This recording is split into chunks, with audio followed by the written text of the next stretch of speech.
let's talk about the end game. But before we talk about the end game, we should probably agree on definition. For many amateurs, beginners, even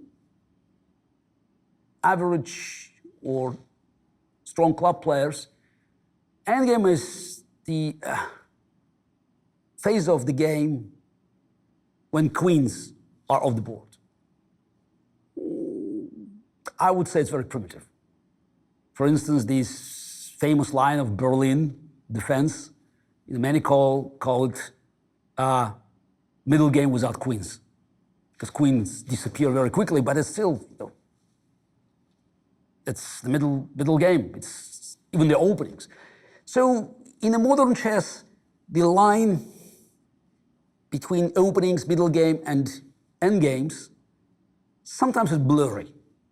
Of course, we can divide these phases, and we have to do it, just to simplify the studies and just to make sure that we can learn the patterns. But again, we should remember that endgame is the end of the game, where you have to know a lot of things, just like 2 + 2 = 4 and many other things, a bit more complicated. But what is very important is that you don't have this sense of rejection, because for many chess players, even strong players, endgame means the end of excitement. Nothing could be further from the truth. So many great things can happen there in different ways. One of the things that make endgame different from openings and middle game, it could be pure geometry, because the board sometimes is empty, the fewer pieces left, and we already saw from the tactical lessons the purity of the geometry in the endgame, with deflections, with attractions, so with many things that are so pure because the board doesn't have so many pieces and your attention is not divided between different segments of the board.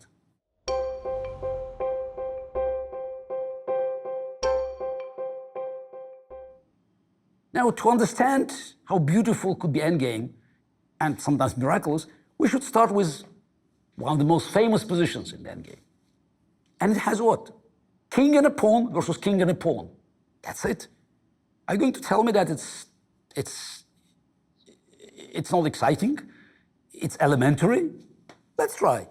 So let's start with this famous ready position.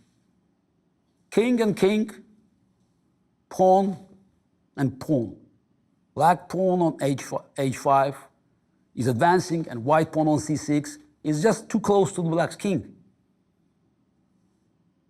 If you just look from the pure geometrical point of view, the game is over because white king is too far behind the pawn.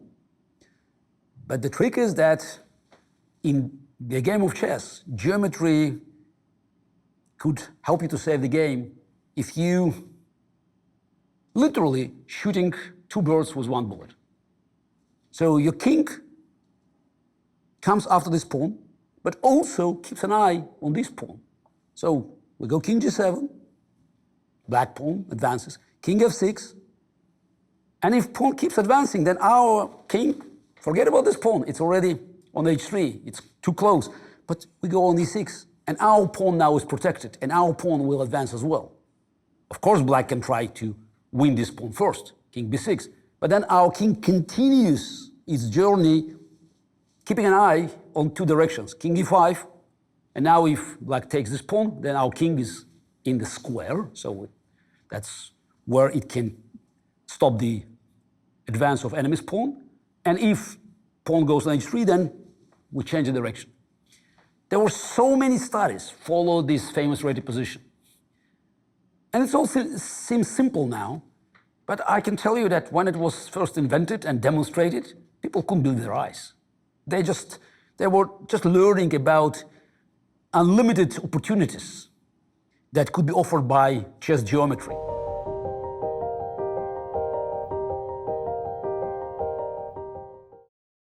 We can look at another position. Similar ideas, more complicated, and the study is a little bit less famous than Reti.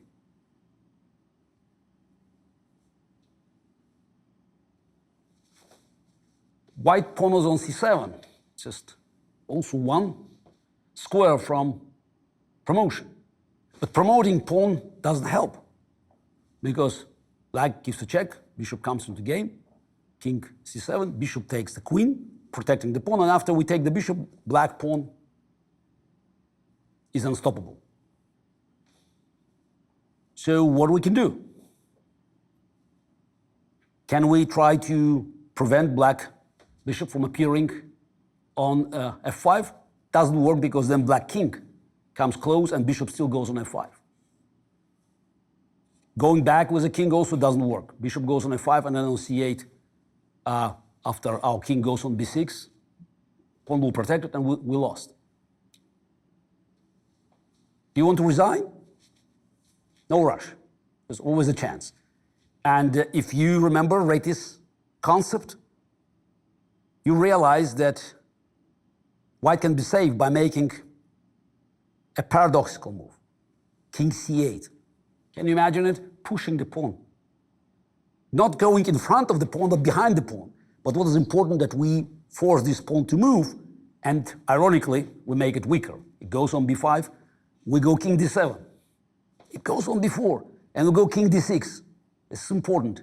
Now we threatening to promote our pawn on c8, bishop f5, and now you know what happens. We go king e5. Our king attacks the bishop, and ready to go after this pawn.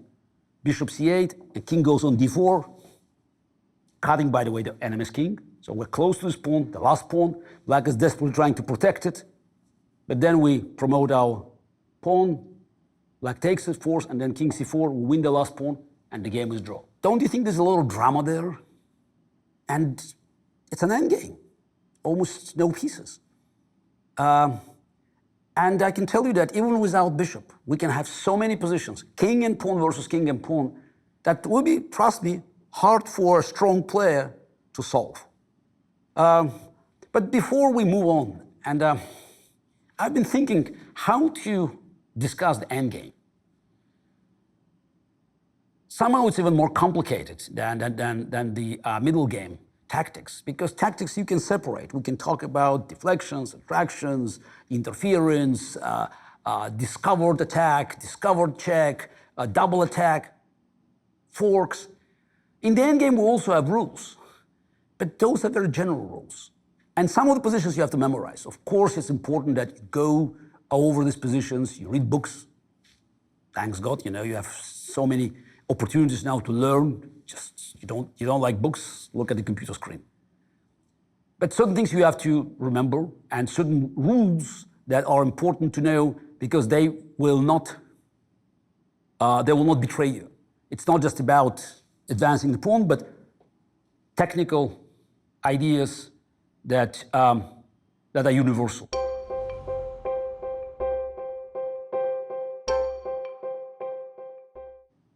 One is that it's called shouldering. What does it mean? You can guess. It's when your king shoulders upon his king. Because in some positions, you have different routes to your goal. But you can combine your route with an interference, interfering with opponent's route. So, for instance, here is the position. White pawn on a6, black pawn on a7. Our king is on f7, black's king is on b2.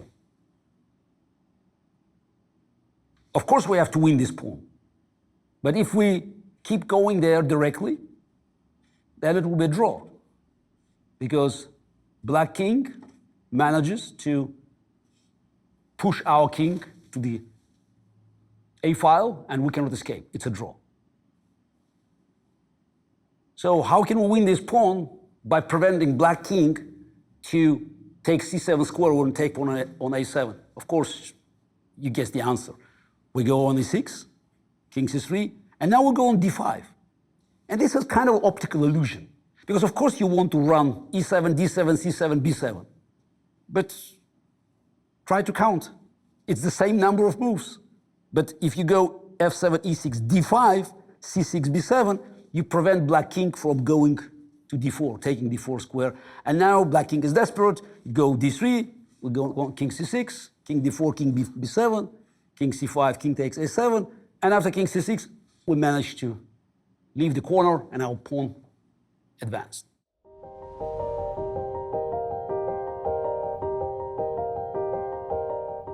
Sometimes, it happens even in the games of strong players. They're missing right moves. And here is a position. Again, a king and a pawn, king and a pawn. Now, it's f7. So, or I can just make it f7 there just to make it even more applicable to you guys. Black to move.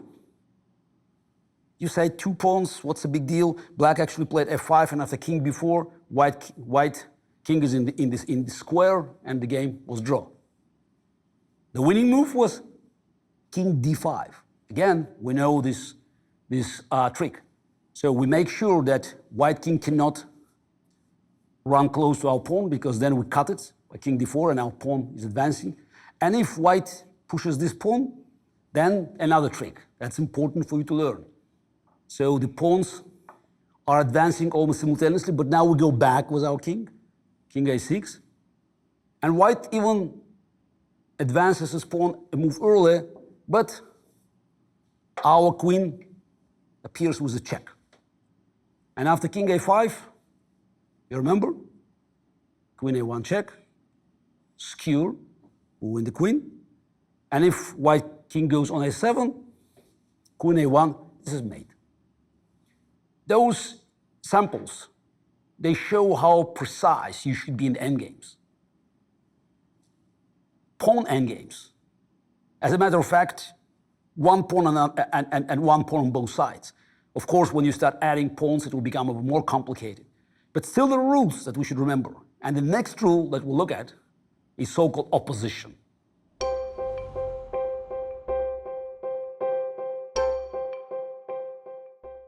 It's important to emphasize the difference between the openings and even many middle games positions, where you can make choices based on your preference, on your style, with endgames where you have to be very precise.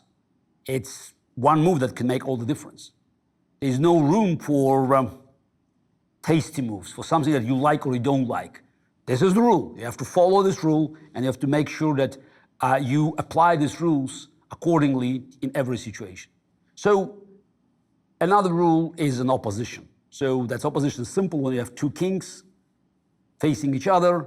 And as we know that when there's a king and a pawn versus against king and a pawn, opposition is a decisive factor. So everybody knows that's the classic. That's the only move for black to save the game, is to go back to g8, king f6, and king f8, keeping an opposition. But even if you know this rule, you have to be quite precise in applying this rule. Yeah, if we look at the position with white king on f1, pawn on g2, black king on c8, pawn on h5. Couldn't be simpler. But it's a very tricky maneuver to secure victory for white. King f2 was threatening to attack the pawn, king g3 and king h4, to win the pawn and to win the game. Black goes h4, and now we have to do something that goes against common sense, because you want to go king f3, but then black plays h3. And of course we know that if we take on h3, the side pawn doesn't win. And if we go g4, then black manages to bring the king in front of our pawn, and it's a draw. So the only way to win will be to go back, king g1. Now our king is ready to attack, and after h3 we'll go g3, and black doesn't have enough time to bring its king in front of the pawn, because we're winning the opposition. And again, I trust you know how to win this position.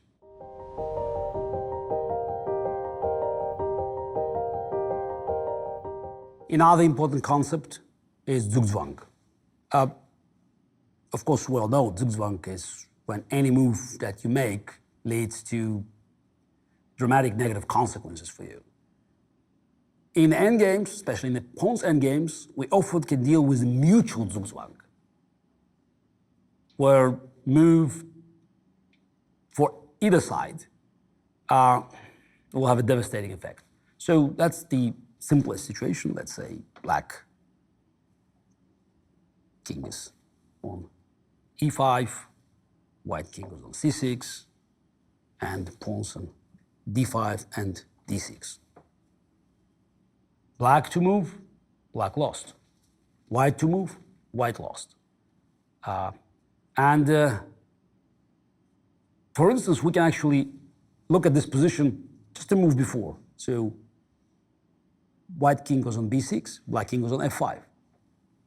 Now it's the reverse. It's you have to make the right move and you win. So if white has to move, it should go king c7, attacking the pawn, and after king e5, king c6, winning. Now if black has to move, it goes king e4, attacking the pawn. Remember, don't touch the square before it's too early. King c6, king e5, winning. So it's Zugzwang and mutual Zugzwang. And many, many positions. I can go on and on. We can spend hours and hours, hundreds of hours of different pawns endgames, and you will be shocked, positively shocked, surprised, amused by the depths of this analysis and the studies and the beauty of these combinations. Very few pieces, just pawns and kings, but so many intricate details and so many patterns to learn.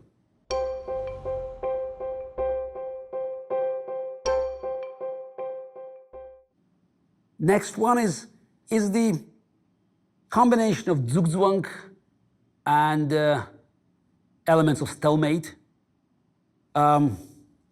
It's, let's say we have white, and white king goes on e5, and it's two pawn versus one pawn. How to win?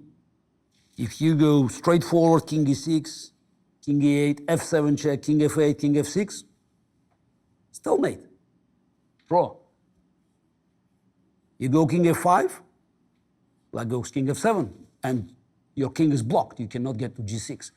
So how can you force black either to play king f7 for you to go king f5, or go king e8, then you go king e6, and you take an opposition? That's called a triangle. And that's also a very important rule. You may say it's more mathematics than chess, but it's an important element of you improving your endgame technique. When we look at this position and everything goes around this square, f5 and f7, so you can see that black has only two squares, e8 and f8. And white has three squares, e5, e4, and f4. If we can turn this move to black in this position, black is lost. So the solution is quite simple.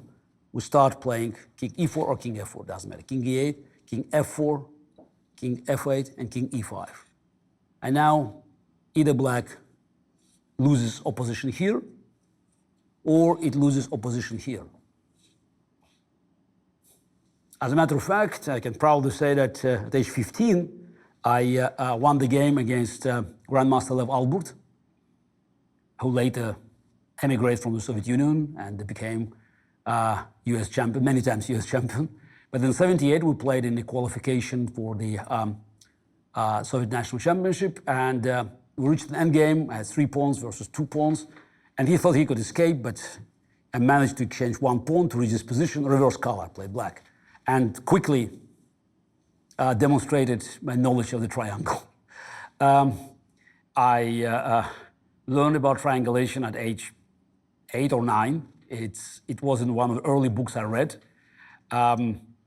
Because at that time we didn't have many books to read, and there were some good books with these tips, and openings were not as important. We'll talk about it a bit later, because concentrating on the openings is not going to make you a much stronger player, because you have to learn about the game of chess at every phase. In the end game, there's more to learn.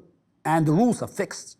This is something that if you know, you can apply and will work for you. So that's why I knew many endgames patterns. Even before I turned 10, I was already a pretty strong player at that time, but learning endgame was a very important part of my preparation as a young player.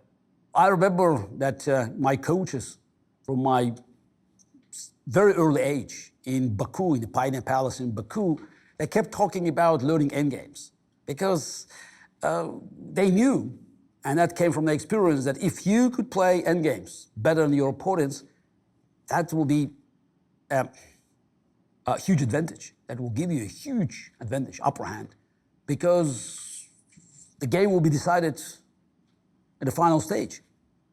And you can make many good moves, you can learn the openings and play some good middle game, but if you don't know how to convert this advantage, providing you can win earlier, but if you don't know how to convert this advantage in the pawn's endgame, let's say 3 against 2 or 2 against 1, it will all be futile.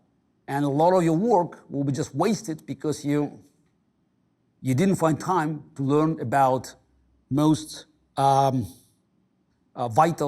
endgames techniques.